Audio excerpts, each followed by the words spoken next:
Assim, diz o Senhor que te redime, o mesmo que te formou desde o ventre materno. Eu sou o Senhor, que faço todas as coisas, que sozinho estendi os céus e sozinho espraiei a terra, que desfaço os sinais dos profetizadores de mentiras e enlouqueço os adivinhos, que faço tornar atrás os sábios cujo saber converto em loucuras, que confirmo a palavra do meu servo e cumpro o conselho dos meus mensageiros, que digo de Jerusalém, ela será habitada, e da cidade de Judá, elas serão edificadas, e quanto às suas ruínas, eu as levantarei, que digo à profundeza das águas, seca-te, e eu secarei os teus rios, que digo de Ciro, ele é meu pastor e cumprirá tudo o que me apraz, que digo também de Jerusalém, será edificada, e do templo será fundado.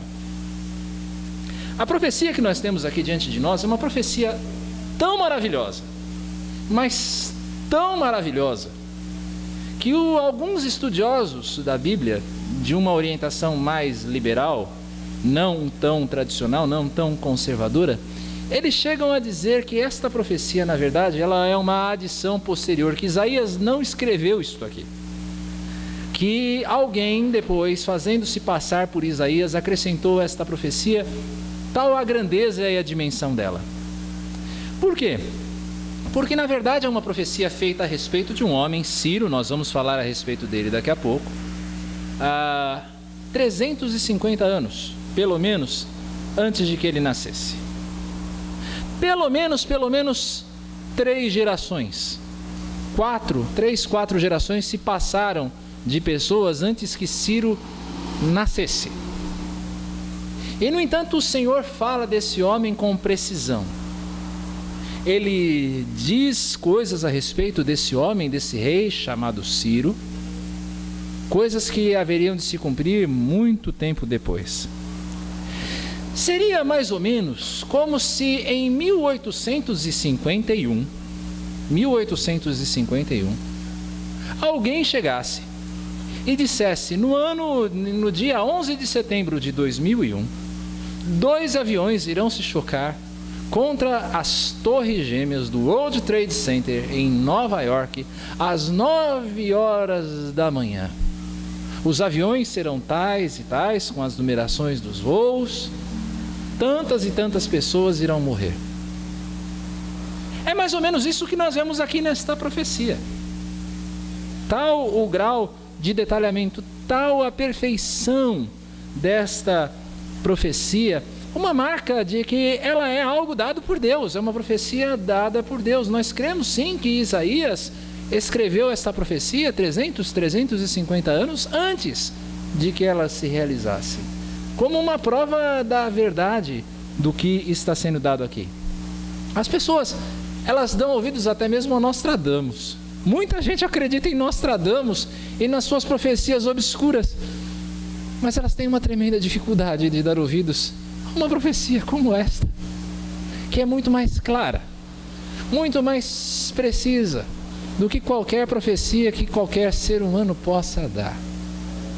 É uma profecia magnífica, é uma promessa a um povo que se esqueceu de Deus. Primeiro, um povo que havia se esquecido de Deus, ou haveria de se esquecer de Deus, porque nós estamos falando de futuro. Um povo que haveria de se esquecer completamente do Senhor. Queria se entregar ao pecado, queria se entregar à indiferença com o seu semelhante, queria se entregar à idolatria mais crassa, iria adorar o pau e pedra em lugar do Criador de todas as coisas. Um povo que se esqueceu de Deus. Mas também um povo que se esqueceu de Deus porque, por causa desses pecados, ele seria mandado ao exílio, ele iria sofrer o cativeiro. E ali, muitas vezes, o desânimo iria tomar a conta do coração deles. Eles iriam se esquecer de Deus, eles iriam desanimar de sua fé, por causa dos sofrimentos, por causa das dificuldades, por causa das suas limitações. Seria um povo que não veria saída, não veria escapatória da sua situação difícil. Um povo, uma mensagem a um povo que se esqueceu de Deus. Mas o importante é nós sabermos aqui que Deus não se esqueceu deles. O povo de Deus pode esquecer-se do Senhor, mas o Senhor jamais esquece do seu povo. Eu e você podemos nos esquecer dele. A igreja pode se esquecer muitas vezes do Senhor, mas o Senhor jamais se esquece de nós. O Senhor promete aqui nesta profecia que Ele seria o seu Redentor. Ele seria aquele que os libertaria, aquele que resgataria o seu povo do cativeiro, que os traria de volta para a sua terra. Deus havia formado esse povo. Deus era o pai desse povo. E qual é o pai que deixa os seus filhos de lado? Eu e você que temos filhos, podemos por um tempo disciplinar os nossos filhos, mandá-los para o castigo, para o cantinho da disciplina, mas nós jamais nos esquecemos dele. E Deus é assim. Deus se apresenta aqui como aquele que formou o seu povo e por isso não os deixaria de lado. Diz o Senhor aqui nesse texto: eu sou o Senhor. E se você conhece um pouco da sua Bíblia, você vai se lembrar destas palavras, eu sou o Senhor, dita num contexto muito diferente, quando o Senhor falava a Moisés, apresentando-se como o Deus da aliança, o Deus que libertou o seu povo do Egito, que havia libertado o seu povo do cativeiro uma outra vez. E da mesma maneira, esta aliança não havia sido desfeita. Deus iria libertar esse povo mais uma vez. Deus apresenta-se aqui como o Criador, aquele que estendeu os céus, que estendeu a terra, que criou todas as coisas sozinho, sem que ninguém os ajudasse. Esse Deus cheio de poder, soberano, que tem toda a autoridade, todo o poder, é todo poderoso, ele iria agir com o seu poder para libertar o seu povo, e ninguém pode resistir ao poder de Deus.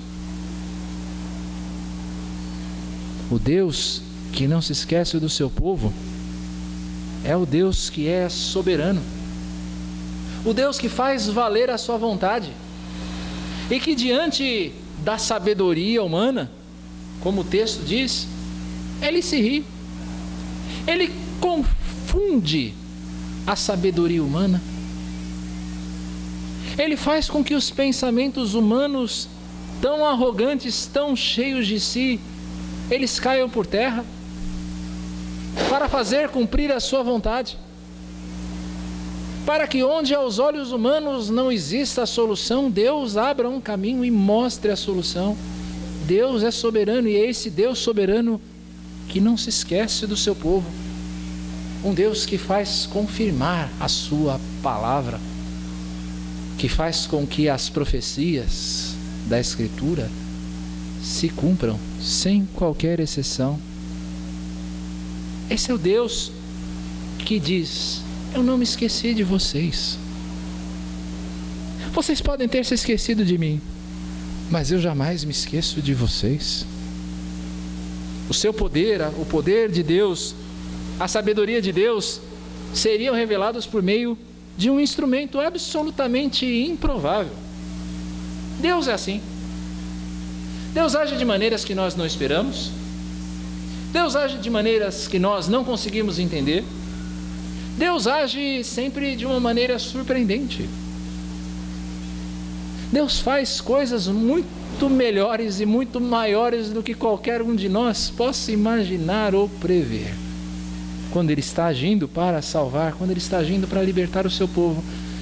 E aqui não é diferente. Porque o que Deus está prometendo aqui é que Ele não levantaria um rei sobre Israel para libertar o seu povo.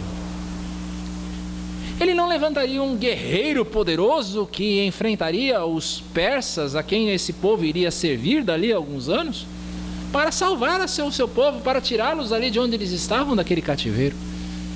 Ele iria levantar um rei gentil, um rei que não era judeu, um rei que não pertencia ao povo dele, um rei chamado Ciro. Um rei chamado Ciro. Um homem que, muito provavelmente, na sua infância, não foi criado nas escolas bíblicas das sinagogas. Um homem que não tinha pais crentes, que não sabia quem era Deus, quem era o Deus da aliança.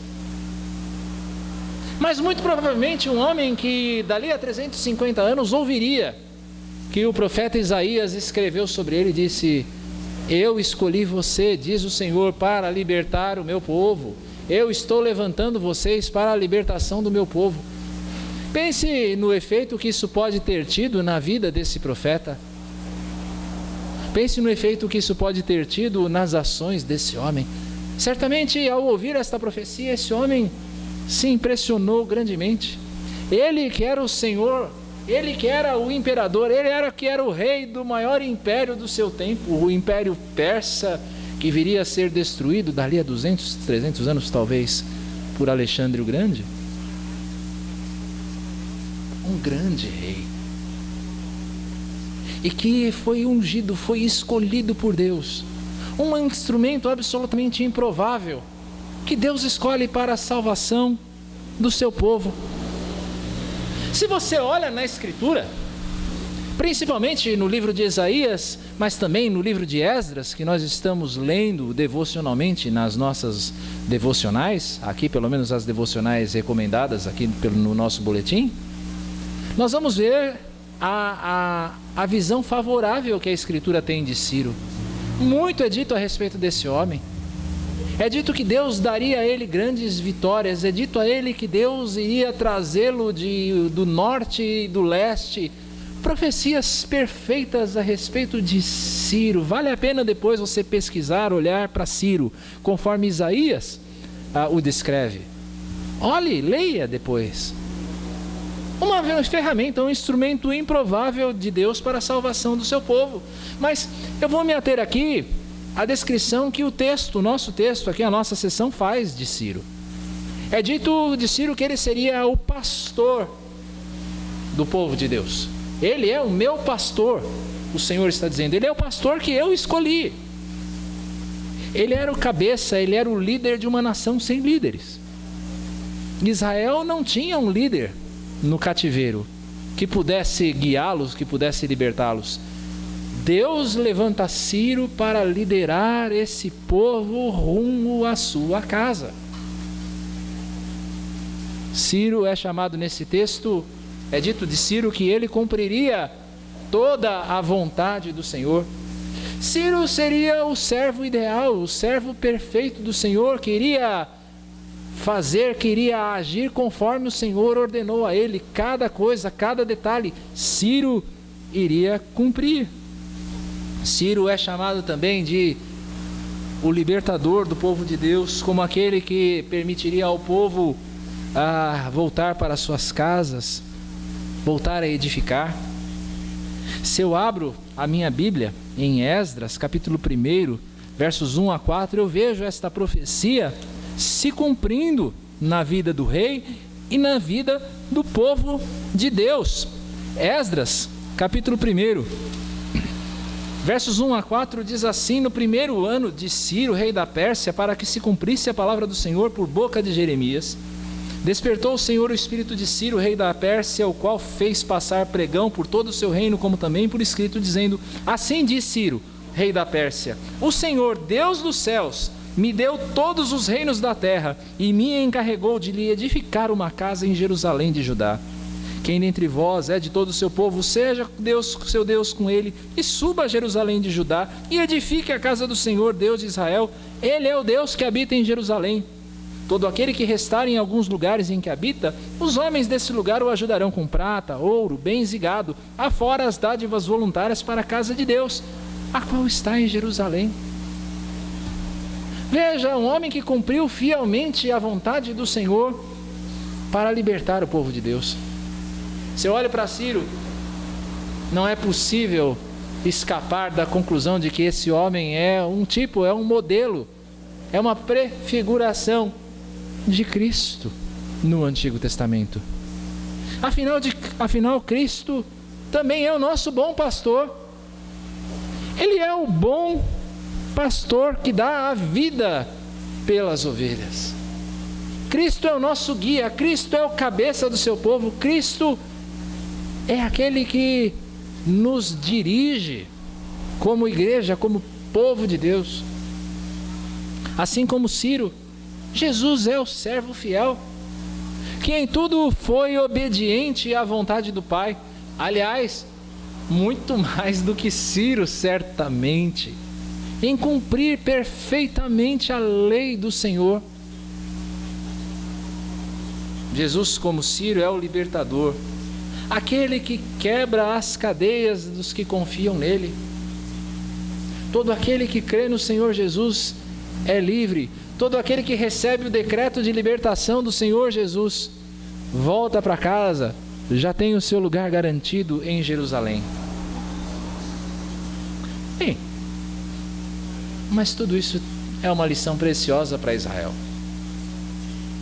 Talvez quando Isaías trouxe essa mensagem para Israel, poucas pessoas tenham dado ouvidos. Talvez elas tenham dado muito mais ouvidos e valor a esta profecia depois que ela se cumpriu. Mas essa é uma lição preciosa para nós também. É uma lição preciosa para mim e para você, para nós pensarmos como é quando eu me esqueço de Deus. Nós dissemos no início, é uma lição para um povo que se esqueceu de Deus. E fato é que eu e você algumas vezes também nos esquecemos dele.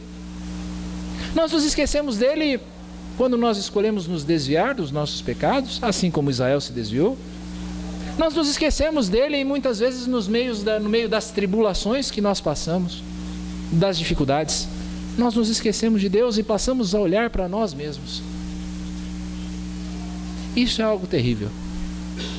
Quando eu me esqueço de Deus, por exemplo, eu esqueço que é Ele quem me liberta. É Deus quem liberta. Foi Ele quem me escolheu. Não fui eu que escolhi a Ele. A Bíblia diz isso. Eu escolhi vocês, não foram vocês que me escolheram. Quando eu me esqueço de Deus, eu esqueço que é Ele quem escolheu revelar o seu Filho a mim.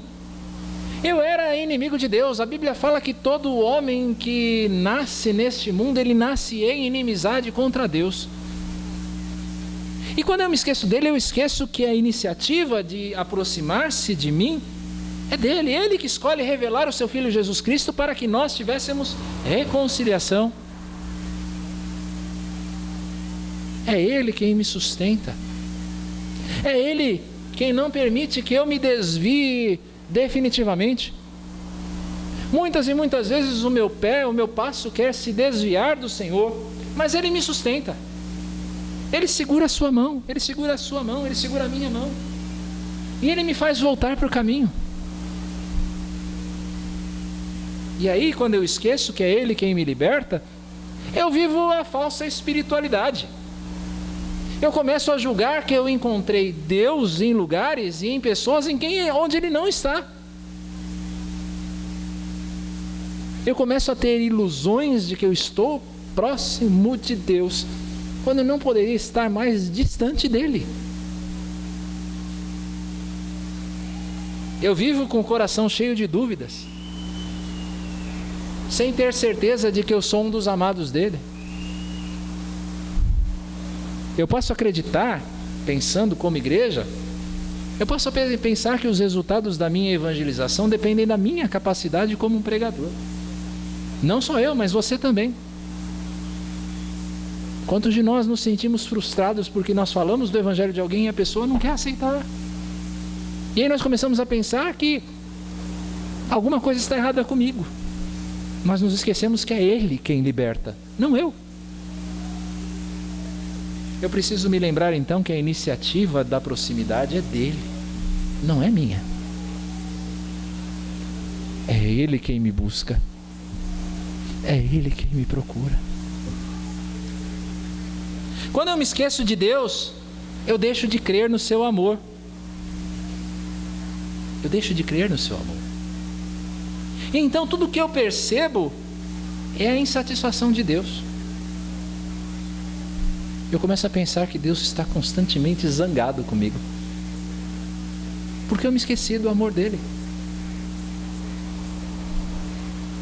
Eu começo a colocar fardos da lei sobre mim mesmo e sobre outros como preço do amor de Deus. O que eu estou querendo dizer com isso?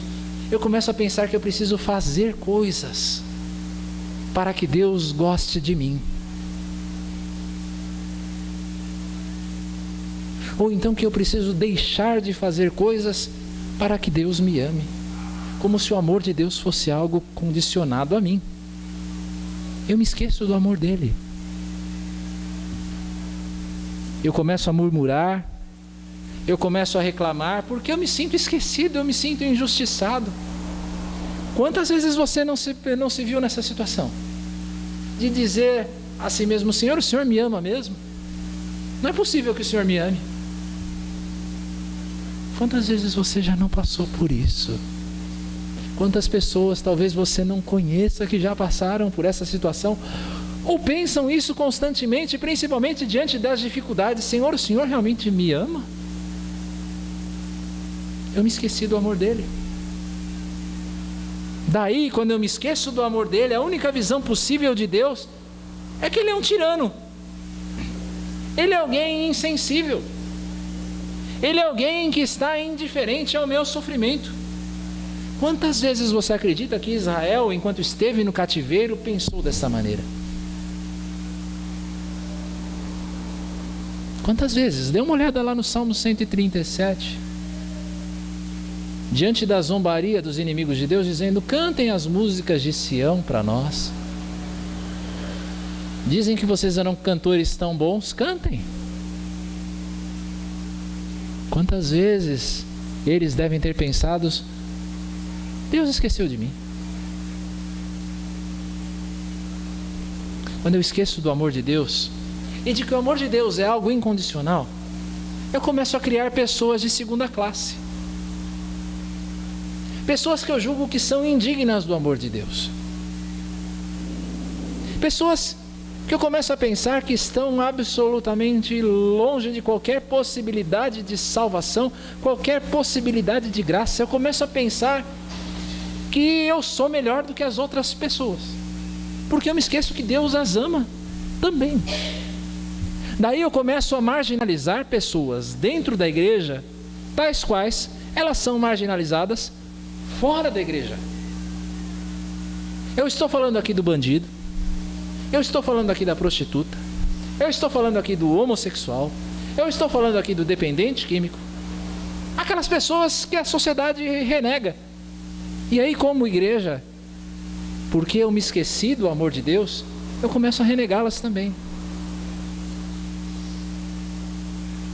Eu preciso me lembrar que o amor de Deus não precisa de outras provas. Deus não precisa mais provar o seu amor por mim, além do que Ele já provou por meio de Jesus Cristo. Se você não acredita que Deus ama você, olhe para Jesus. A prova do amor de Deus por você não é uma saúde perfeita, não é riqueza. A prova do amor de Deus por você é Jesus Cristo. Quando eu me esqueço de Deus, eu não confio no seu poder. Eu deixo de confiar no poder de Deus. Eu me esqueço de que as batalhas do crente são vencidas no poder de Deus. As batalhas da vida do crente não são vencidas na nossa força, são vencidas no poder de Deus. Lembre-se de Davi e Golias. Lembre-se da história de Davi e Golias. O rei Saul coloca em cima de Davi uma armadura que o faz parecer ridículo, achando que aquilo é que vai protegê-lo. E Davi vai com 5 pedrinhas e ele necessita só uma para acertar na testa do gigante, o gigante cair por terra. As batalhas do crente não são vencidas na nossa força, mas são vencidas no poder de Deus. Eu me esqueço que a vitória do crente, meus irmãos, já é algo conquistado. Porque da mesma forma como o Senhor fez a Ciro vitorioso sobre todas as nações da sua época, Cristo também foi vitorioso em nosso favor. Ele já venceu, para que nós fôssemos vitoriosos em tudo. E quando eu deixo de confiar no poder de Deus, Deus se torna uma hipótese impossível. Como assim? Um mundo criado em 7 dias? Impossível! Eu preciso de um Big Bang para explicar essa história, eu preciso de bilhões de anos de história. Mas espere, Deus não pode criar um mundo em 7 dias, o universo, aliás, não em 7, 6. A cura do câncer? Impossível. Alguém foi curado de um câncer? Impossível. Eu estou dizendo isso porque eu já ouvi isso dentro da igreja. Eu ouvi pessoas trazendo relato de cura de mioma, trazendo esse relato de cura de um mioma. E um irmão na fé, uma irmã na fé dizendo isso daí é normal, isso é natural, é porque o mioma regrediu. Irmão, é o poder de Deus, querido. Regrediu pelo poder de Deus. Um homossexual se converter, esse negócio de ex-gay não existe.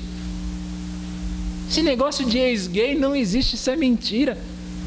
É porque eu descreio do poder de Deus. Eu deixei de confiar no poder de Deus. Eu me esqueci dele. Quando eu deixo de confiar no poder de Deus, eu acredito que a ação de Deus depende da minha performance em agradar a Ele. Como se o poder de agradar a Deus estivesse em mim. E aí, confiado no meu poder, eu vivo esmagado sobre o peso da culpa, dos pecados que eu tenho dificuldade em abandonar. Eu não tenho poder para abandonar alguns pecados, eu sinto dificuldade para abandonar alguns pecados. Então eu acredito que é Deus que não tem poder. Eu deixo de acreditar no poder de Deus e eu me esmago debaixo do peso do pecado. Eu acorrento o agir de Deus ao tamanho dos desafios. Eu olho o desafio, eu penso que o desafio é muito grande e que Deus não pode agir ali. Porque eu sou limitado, então eu vou acreditar que Deus é limitado também? Quando eu deixo de acreditar no poder de Deus, queridos irmãos da congregação presbiteriana do Imirim, quando eu deixo de acreditar no poder de Deus, eu começo a pensar que a tarefa de alcançar esse bairro aqui com o Evangelho é uma tarefa grande demais para uma congregação tão pequena.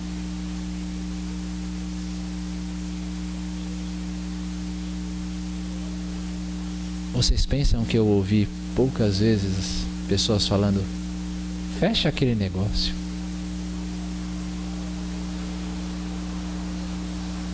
Fecha. Aquilo não vai para frente.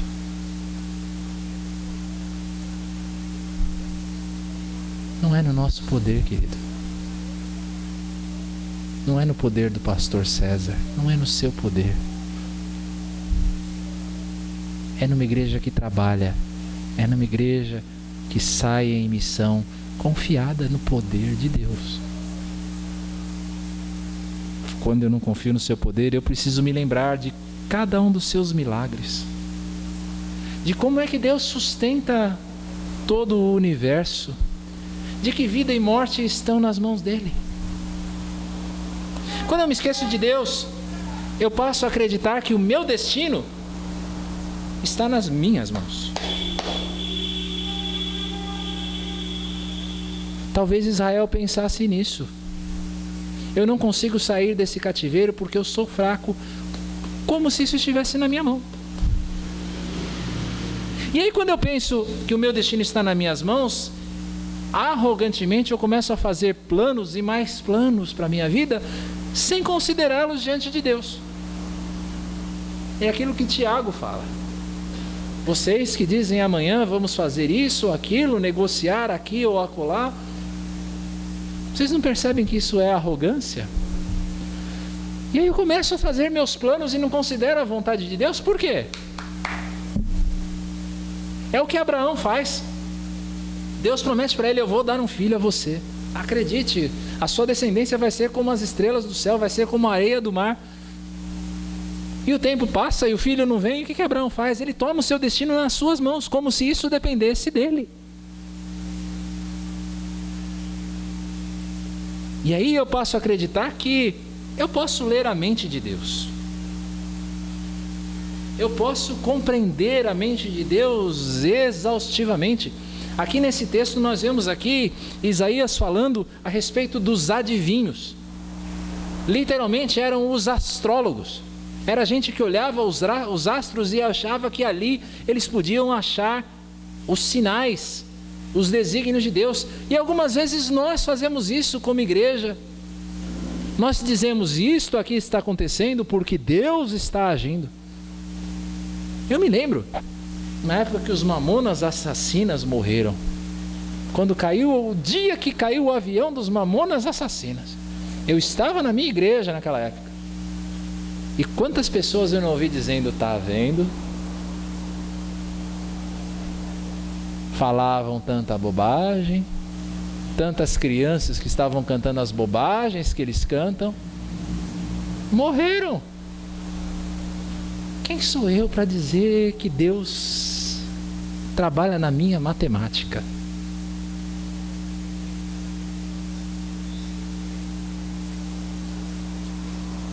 E aí, quando eu me frustro, eu começo a culpar a mim mesmo, porque eu acho que as coisas dependem de mim.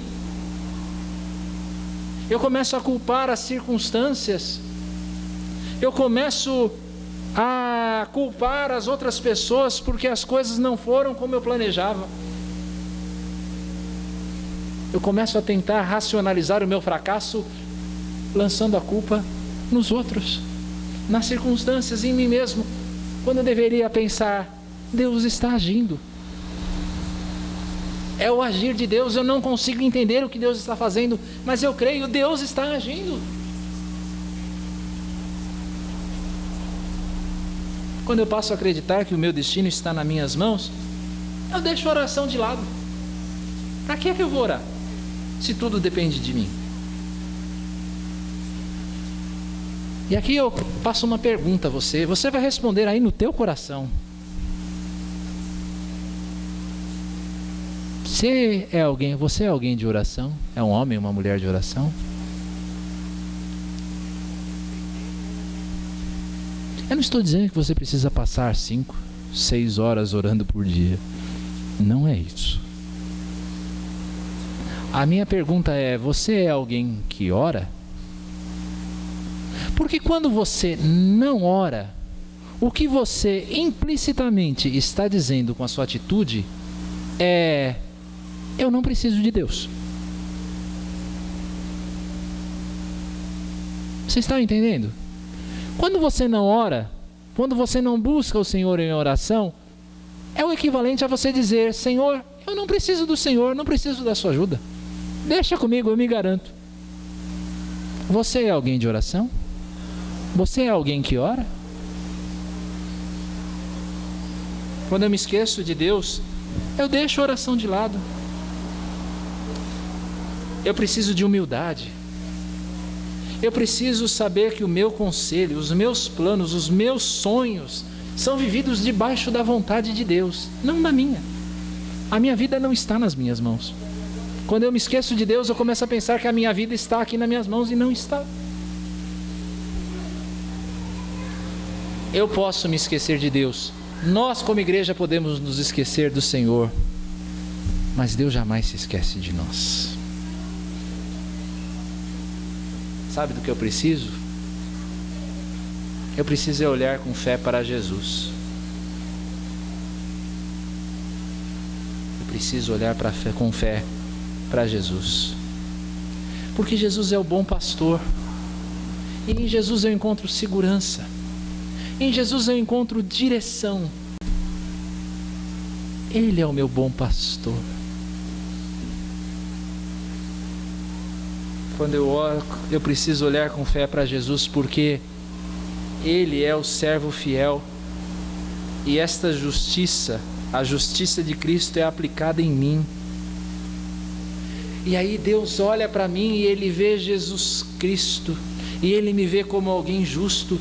E Deus me aceita apesar de mim mesmo, apesar de todas as minhas limitações, apesar de toda a minha imperfeição, apesar dos meus pecados. Deus olha para mim e vê Jesus Cristo. E Ele me ama. Eu preciso olhar com fé para Jesus, porque Ele é o libertador.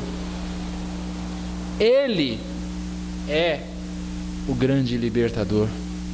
Deixa eu falar para você alguma coisa a respeito de Ciro. Eu disse a você que esta profecia ela se cumpriu, não é verdade? De fato, Ciro libertou o povo de Deus. Mas tem um detalhe que nós precisamos considerar. A cidade de Jerusalém foi reconstruída. As cidades de Judá foram reerguidas. O templo de Jerusalém foi reconstruído. Mas quando eu olho para Esdras, Neemias, uma verdade aparece que não se pode negar. Primeiro, aquele templo era incomparavelmente menor do que o primeiro templo.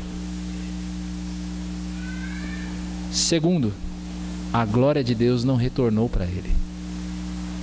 Quando nós olhamos lá para a consagração do templo de Jerusalém, nós vemos a glória de Deus se manifestando, indicando que Deus estava ali. Mas quando o templo é reconstruído depois de Ciro, a glória do Senhor não retorna. Sabe quando a glória vai retornar? Quando Jesus entra em Jerusalém para se entregar por nós, por mim e por você. Jesus é o cumprimento da profecia de Ciro, porque por meio deles nós encontramos a verdadeira liberdade. Por meio de Jesus nós temos a certeza de que nós estamos indo para casa, de que nós temos um rumo certo, de que há um lugar preparado para mim e para você. Em Jesus, eu preciso olhar com fé para Jesus. Jesus é a prova que Deus não se esqueceu de mim.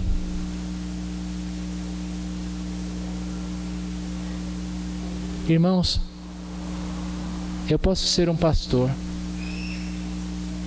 eu posso ser aquele que ministra a vocês todas as semanas, aquele que fala a vocês do caminho a seguir, aquele que apresenta Jesus, mas eu tenho lutas como todos vocês. E tantas vezes a minha natureza, o meu velho homem ainda quer se manifestar. Eu caio no laço do passarinheiro. E aí eu olho para Jesus. Eu me sinto mal por causa do meu pecado. O meu coração se questiona a respeito de tantas coisas. O inimigo me acusa. Por causa do meu pecado, Satanás quer me acusar, mas sabe o que acontece? Eu me lembro de Jesus. E quando eu lembro de Jesus, eu sei, Deus não se esqueceu de mim. E Ele jamais vai se esquecer. Jamais. E não é por minha causa, é por causa dEle. Porque a promessa dEle vai se cumprir para a glória dEle. Eu posso me esquecer de Deus, mas Deus jamais se esquece de mim.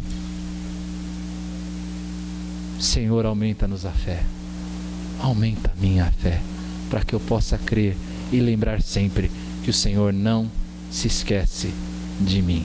Tu és fiel para cumprir cada uma das suas promessas. Que Deus nos abençoe a termos mais fé a cada dia e sempre lembrar que Ele jamais se esquece de nós.